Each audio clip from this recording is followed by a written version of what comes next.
안녕하세요 여러분, 왈펫TV의 전현철 수의사입니다. 이번 두 번째로는 강아지를 분양받기 전에 필요한 기본적인 알아두면 좋은 상식에 대해서 여러분께 설명드리겠습니다.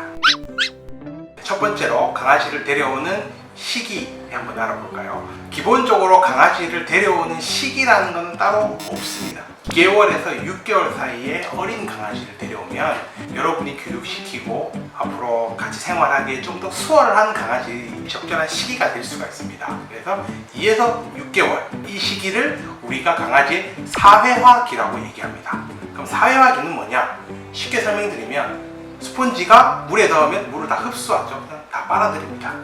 2개월에서 6개월 사이에 강아지 교육을 하면 모든 것을 다 빨아들이기 때문에 습득력이 매우 빠릅니다. 예를 들어서 2개월짜리, 3개월짜리 강아지 앉아 가르치는 거 5분이면 끝납니다. 그런데 2살, 3살짜리 강아지 앉아 가르치려면 30분에서 1시간이 걸릴 수도 있습니다. 즉, 그 시기에 건강한 아이를 데려오면 여러분이 원하고 필요한 교육, 가장 기본적인 예절 교육을 가르치기가 편하기 때문에 앞으로 이후에 발생할 수 있는 행동 문제들을 미연에 예방할 수 있습니다. 다음으로 어린 강아지를 데려왔을 경우에는 적절한 교육을 시키고 그 다음에 그에 맞춰서 예방접종 시기에 1차부터 6차까지 6번의 예방접종을 하시고 또 이후에 항체 검사를 해서 우리 강아지 몸에 항체가 맞냐, 항체가 형성되었냐 확인하시는 것을 추천드리고요. 1살이 넘는 다 큰 강아지, 성견을 데려오시는 경우에는 이 강아지 역시 예방접종 유무를 반드시 확인하셔야 하고요. 불명확하거나 확인이 안 될 경우에는 같은 항체가 검사를 통해서 항체 여부를 확인하셔서 파고, 홍역, 간염과 같은 전염병이 발생할 수 있는 질병에 대한 예방접종 유무를 확인하시고 혹시 안 되어 있다면 가까운 동물병원을 가셔서 추가 예방접종을 하시면 크게 문제가 없습니다. 두 번째는 강아지 위생관리, 위생용품에 대해서 설명을 드리겠습니다. 우리가 강아지를 키우게 되면 위생용품들이 반드시 필요하게 되고 깨끗한 건강관리를 위해서 위생은 반드시 필요하죠. 첫 번째 위생관리는 우리가 흔히 많이 알고 있는 귀세정입니다. 귀세정제와 귀세정을 하셔야 되고요. 이때는 면봉을 절대 쓰지 마시고 귀세정제를 강아지 귀바퀴 쪽에 한두 방울 떨어뜨리고 그래서 흘러들여서 귀 안으로 들어간 이후에 강아지가 귀를 털게 되면 부드러운 면솜이나 화장솜으로 귀 주변을 가볍게 닦아주시는 거 이렇게 추천드리고요. 두 번째로는 눈세정입니다. 눈세정은 쉽게 말해서 세수입니다. 우리가 매일 세수를 하듯이 강아지도 매일 세수를 해줘야 됩니다. 그렇지 않으면 자고 일어나면 눈곱을 끼고 눈앞이 지저분해지면 나중에는 심하면 악취까지 나는 그런 강아지가 될 수가 있는데요. 그런 경우에는 눈세정을 우리가 안약 넣듯이 강아지 하얀 눈동자에 한두 방울 떨어뜨려주고 화장솜으로 강아지 코 사이한 이 부분을 부드럽게 10회 정도 마사지하면 눈 주위가 깨끗하게 세정돼서 세수하는 효과를 볼 수가 있습니다. 세 번째로 잘 아시는 항문 낭지 하는 것을 볼 수가 있는데 항문 낭지 하는 건 사실은 한 번도 해보지 않는 보호자분들은 쉽지 않을 수가 있습니다. 그런 경우에는 가까운 미용실이나 동물병원을 통해서 교육을 받으시는 걸 추천드리고요. 항문낭을 짜주지 않으면 강아지 특유한 냄새가 계속 날 수가 있습니다. 보통 이것을 비린내라고 많이 표현을 하는데 항문낭을 짜주면 이 냄새가 없어지니 이런 부분들은 추가적으로 확인을 하셔서 항문낭을 꼭 짜야 된다.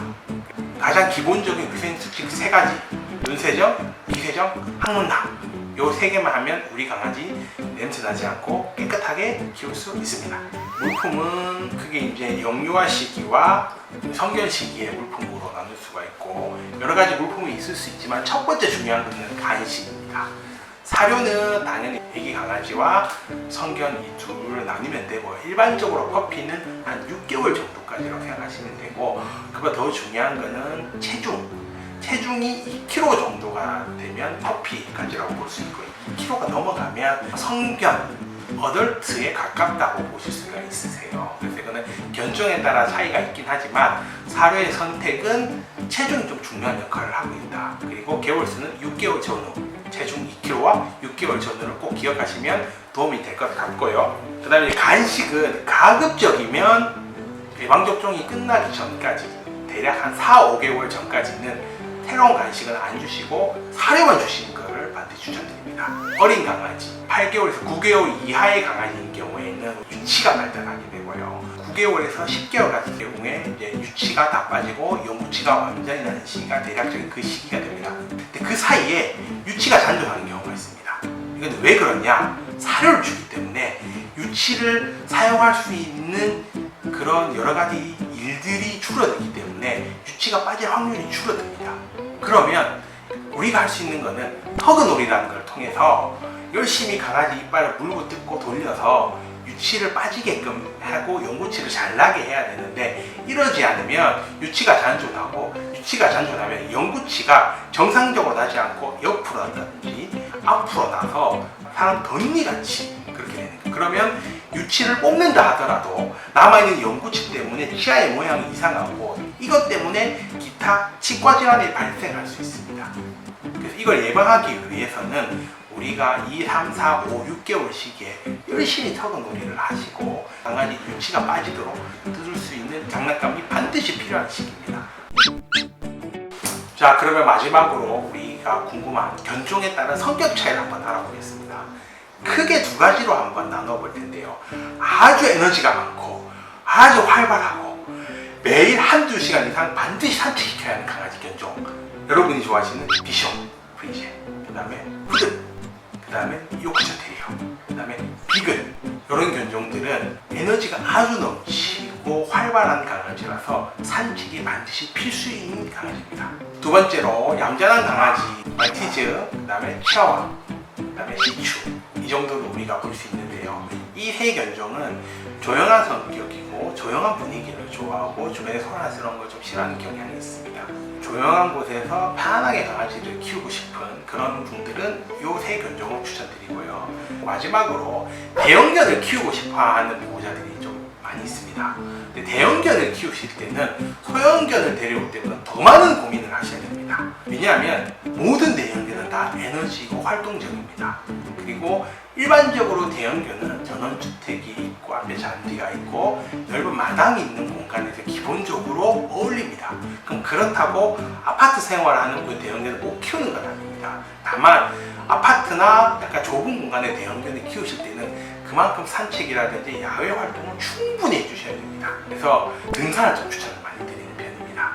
낮은 산부터, 낮고 평평한 산부터 우리 대형견과 함께 어렸을 때부터 꾸준히 산책을 시키면 같이 등산을 하면 보호자도 건강해지고 우리 같이 가는 반려견들도 행복해질 수 있으니, 대형견을 키우실 때는 내가 얼마나 많이 강아지를 데리고 야외 활동을 할 수 있는 시간적 여유가 되느냐, 이 부분을 먼저 생각해 보시고 대형견을 데려오시기를 바랍니다. 자, 지금까지 반려견을 데려오기 전에 알아봐야 할 기본적인 상식과 강아지의 견종별 차이 등에 대해서 설명을 드렸습니다. 반려견을 입양할 때는 꼭 입양하기 전에 내가 입양하고자 하는 강아지의 기본적인 성격, 특징들을 숙지하시고 데려오시면 반려견과 함께 문제없이 행복한 삶을 누릴 수 있다고 믿습니다. 지금까지 왈펫TV의 뮤지펫 동물병원 풍산병 원장 전현철 수의사였습니다.